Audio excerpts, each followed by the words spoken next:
봅시다. 이제 4번 문제인데 일단 첫 번째가 주제문이야. 첫 번째가 빈칸이야. 처음에 뭐라는가 보면 많은 창의적인 영역이 있다. 이 영역에서 자, 주격 관계대명사지 요구합니다. 뭘 요구하느냐면 각 개인들이 도대체 무엇을 해야 할 것을 창의적인 영역에서 요구할까? 자, 이거 화제네. 창의적인 영역이 화제. 개인들이 뭘 해야 되느냐? 이게 뭐겠노? 그러면 핵심이네. 맞지? 됐지? 이거 이제 분석이 됐잖아. 가운데 읽지 말고 어디로 일단 먼저 내려갈까? 어디로? 밑으로 내려가야 돼. 선택지 보러 간다? 자, 선택지 보러 간다. 개인들이 도대체 뭘 해야 되는가? 자, 1번이 만약에 답이라면, 자, 이제 매치 시켜보자. 1번이 답이라면 개인들이 새로운 방식으로 행동하는 것. 맞나? 야, 만약에 1번이 답이라면 새로운 방식으로 행동하라 했으니까 그 다음부터 새로운 것에 관련된 얘기를 자꾸 해야 되는 거 아이가? 맞지? 쌤말 맞지? 그럼 2번 봐. 그들의 참여를 and는 끝내는 거야. 경제적인 활동에. 그럼 이것도 경제하고 관련된 얘기를 하고 있으면 답 되겠지? 3번에 insert는 주입하다야. little. 자, 어가 없이 이렇게만 쓰면 이거 부정으로 해석해야 돼. 그지? 자기 자신들을 가능한 자기 자신들을 일 속에다가 어떤 작품 속에다가 work, 일, 작품이다. 자기 자신에 대해서 어떤 것도 주입을 하면 되나 안 되나? 안 되는 거지. 이거는 작품에 대한 얘기지. 4번 그들의 real identity야. 실제 자신의 존재를 밝혀야 한다. 그들의 말을 leaving the comment야. 자, 그러면 그들의 comment, 말을 남겨두면서 자신에 대한 실제 존재를 밝히는 것. 그 다음 5번째는 train, 훈련받고 certify, 확인받는 거야. 그들이 그들의 작품을 제시하기 전에 공통분모 생각해보자. 작품이야. 됐지? 그 다음에 활동이나 방법, command, 말 이거 빼놓고 됐니? 이거를 먼저 확인해야 되는데 내가 본단 말이야. 선생님은 항상 이거부터 먼저 설명하잖아. 나중에 끝까지 쌤이 이거예요. 이게 루틴이야. 쌤이 푸는 문제의 방식은 첫 문장 읽고 내려와 확인해. 알겠니?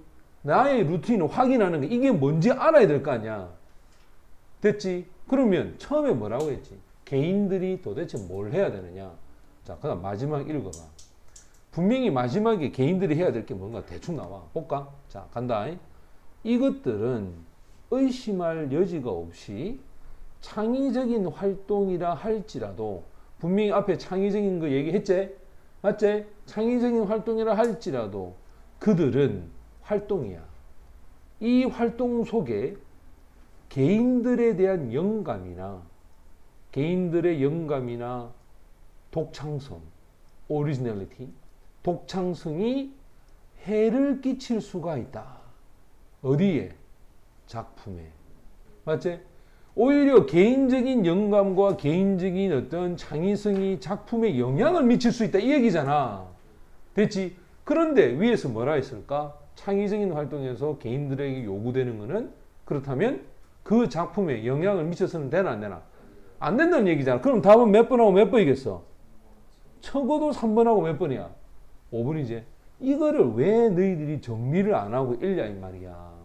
여기서 체크를 하고 가야 돼. 아, 3번이나 5번쯤 되겠네 라고 생각하고 이제 파란색 쫙 읽어가다 보면 바로 느낌이 오는 거야. 3번이구나 5번이구나. 알겠니? 이 루틴을 빨리 만들어야 돼. 이 루틴을 빨리 만들어야 나중에 수능 쳤을 때 잘 친다. 수능은 엄청난 긴장감으로 치기 때문에 루틴이 없는 사람은 무조건 실패야. 간다. 봐라. 자, 여기 한번 봐. 창의적인이라고 하는 이 영역에 이게 아주 추상적이잖아. 이 추상적인 것을 예를 든 게 소설과 시란 말이야. 됐지? 아주 구체적이지? 자, 소설이나 시를 번역할 때 다른 언어로 번역할 때 번역가 이것도 한번 봐. 개인들, 이거 추상적이지. 번역가, 아주 구체적이지. 맞지? 번역가는 피할 수 없을 창의성을 갖게 된다. 이것이 반영하게 됩니다. 어떤 사실에 의해서 반영되냐면 번역가는 attribution이야. 바로 attribution 하면 기여제, 그죠? 번역은 기여할 수 있는 부분을 받는 거야. 그리고 자신의 이름이, 번역을 하게 되면 자신의 이름이 그 책에 뭐가 될 수도 있다? 출판이 되제.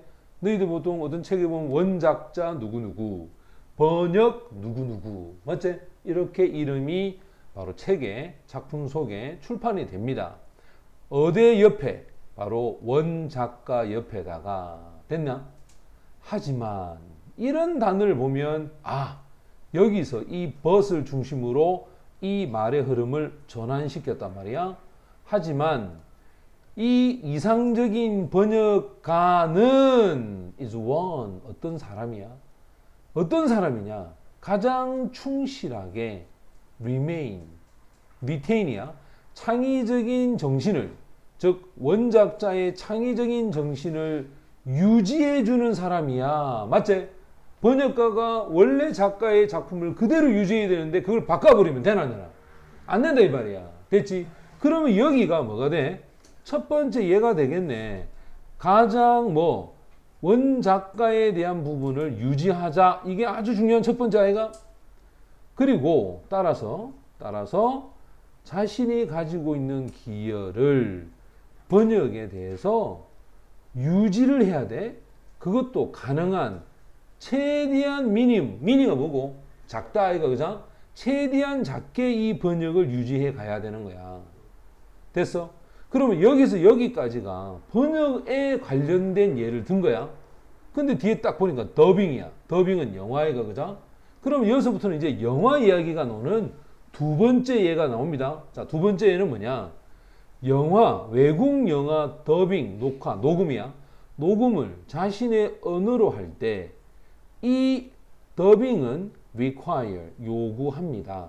뭘 요구하느냐? 바로 이 번역가가 develop, 만들어야 돼.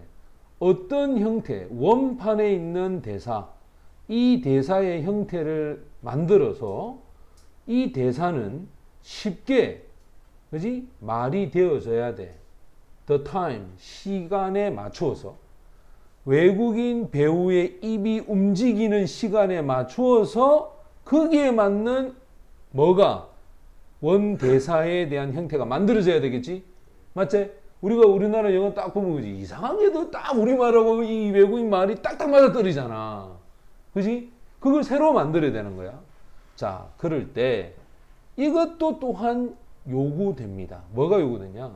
이 목소리에 대한 배우들이 그들의 전달하려고 하는 이 움직이고 있는 이 영화의 모습, 이 모습에 그들의 어떤 전달 능력을 일치시키는, 맞나?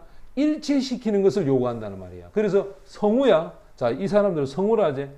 야, 성우들이 그 배우들의 입모양과 똑같은 형태로 말을 뱉어줘야 되는 거야.